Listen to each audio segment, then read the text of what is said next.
York in the late 1970s was economically depressed and definitely crime-ridden. Times Square was full of junkies, prostitutes, and sex shops. Perhaps because the city has served as a backdrop for so many poignant films. Midnight Cowboy, Taxi Driver. There existed a romantic allure of New York City back in those days. Downtown Manhattan became a magnet for art students, runaways, and a lot of lost personalities. The circumstances all came together in a rare mix where the creative and their inspirations could live side by side in dark, dramatic splendor. Everybody did everything.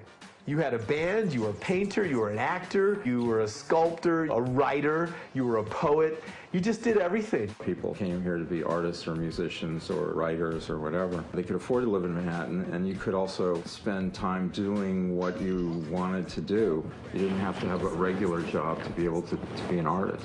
You could just say, I'm a filmmaker, and your first screening, we would be there.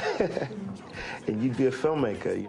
Everybody lived, worked in this area around the Bowery, and you just walked around there, and you'd meet everybody. Everyone would be there. After a certain hour, downtown became a playground for a pool of about 500 or 600 people.